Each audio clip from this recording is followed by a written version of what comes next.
Tempe Town Lake is celebrating its 25th anniversary. Over the years, the lake has become a central hub for recreation, economic development, community events, so much so that it's getting harder to imagine the lake not being there. Joining us now is former Tempe Mayor Neil Giuliano. Well, it's good to see you again. It's been a while. Thank you for inviting me again. Yeah, 25 years. It seems like it was just yesterday. I remember driving, Mill Avenue Bridge was one way. You went the river bottom. Yes. Yeah. Does it seem like 25 years? Some days it seems like it's been longer than 25, and some days it seems like it's brand new. At the time, and some newcomers probably find this hard to believe, wasn't there mining activity going on? Weren't there quarries? Yeah, on the far east end, Yes. there was some limited mining. Most of the mining is further down the Salt River, the Rio Salado. But there was some little bit of a mining. There, garbage dumps along there too that had to be remediated. Yeah. Okay. How did all this get started? I mean, we keep hearing about the ASU study. But yeah, the ASU started in an architecture class in 1967. Fast forward 20 years, a group of community leaders got an initiative on the ballot to raise property taxes in Maricopa County to do a 50-mile-long project in Rio Salado, which would have stretched all the way over to the west side, Buckeye, Avondale, through Phoenix. That failed. But the voters in the city of Tempe part of the vote said yes. So my predecessor, Harry Mitchell, and the council at the time said, well, nobody else wants to do this, but we should do something. Let's keep it going. And they did.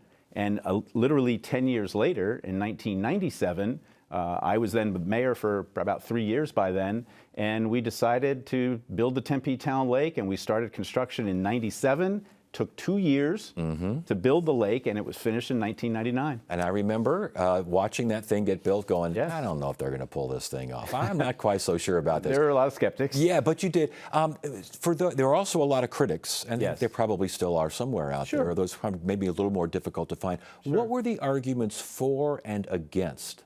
Well, interestingly, there was one argument that said that you should leave the river bottom the way it is. It's always been that way. Which, of course, it wasn't. Yes. It used to be a real river until the dam structure in northern Arizona created our water supply system.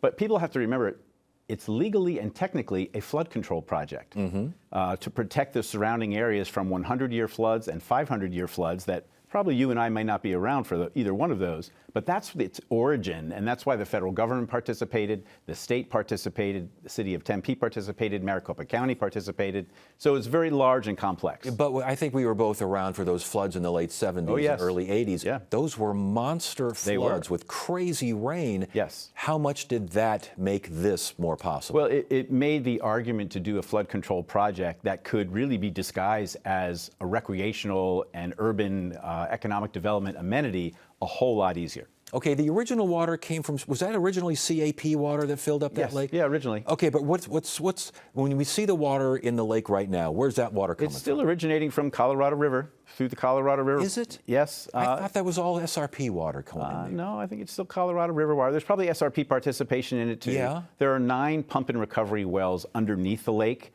that are constantly irrigating the lake and refreshing the lake. And of course, if there is a major snowfall, it takes about 17 hours or so for the water to arrive from northern Arizona down into the valley. They lower the dams, the water flows through, and then when it recedes a little bit, you put the dams back up. Yeah, and those dams, we had some bladder problems there. Yeah, that was after my tenure. Yeah, I know, but the bladder dams. Yeah. What went on? What was that all about? Well, we knew at the time in 1997 that we were ahead of the technology for this whole project in just about every way you looked at it. And we had got a deal to build the rubber inflatable dams for 30 years. And a credit to my successor and his team, when the dam did blow in 2005, I think it was, they got all of the funds recovered from the manufacturer of those rubber dams. And now, of course, we have the steel grates, which are the more modern technology. Yeah. As far as development is concerned, mostly on the south side, but actually a lot on the north side once you get past Rural Road. Is this what you see right now along the lake? Is this what was envisioned? Partly, yes. One of the things that was core to the whole project was that the public would have access to 100% of the perimeter of the lake. So any citizen can go down there and enjoy the lake without the private sector being right up to the water. We also wanted to make sure that there were multiple opportunities for economic development. It's not all high end. It allows anyone who wants to enjoy the place there. There are apartment complexes for rent. There are high-end condos for sale. There's extremely high-valued commercial real estate along the lake. But it's open to the entire citizenry, which was a principle we felt really strongly about. And we're starting to see more development east of rural and Right. out there by McClintock even. Yeah, which originally, of course, the longtime folks will remember, we really thought the first development might be further to the east. Was that the Peabody Hotel? That's where the old Peabody was remember gonna the be. Peabody, Yeah, I still yeah. have arrows in my back from the Peabody Hotel. What happened with that? Well, there was the Chinese markets crashed. That's where their money was coming from, and so the project never happened. Okay. But yeah, everybody remembers the Peabody. It would have been fantastic. But now there's good things going on down in that East End. But there's good things going all around. There's still a lot to still happen around Tempe Town Lake. What improvements would you like to see down there? What do you think? What do you think could be a little bit better here in the future? Well, I think one of the visions that we had in between the Tempe Center for the Arts and the Mill Avenue area was to make that open green space a real arts park. And find artists who would put their large-scale sculptures there and create a real arts park. That really hasn't taken off. But otherwise, all in all, I think it has gone very, very well. And I credit the councils that followed us that just first built the lake.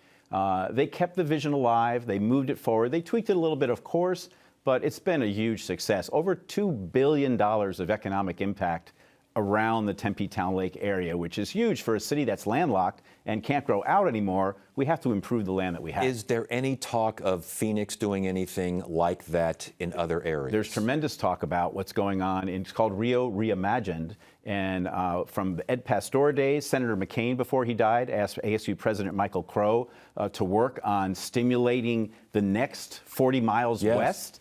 And ASU's been leading that effort for 5 years. And a lot of good things are happening. Phoenix Mayor Kate Gallego is very committed to it and is going to be doing some projects in the Phoenix part. It goes all the way over to Avondale, Buckeye, and Goodyear. Yeah. It's going to be very exciting. 25 years. Congratulations on your work for that. You must be awful proud when you see all that water I do, down yeah. there. Neil Very proud. Giuliano, former Tempe mayor. Good to see you again. Good to see you.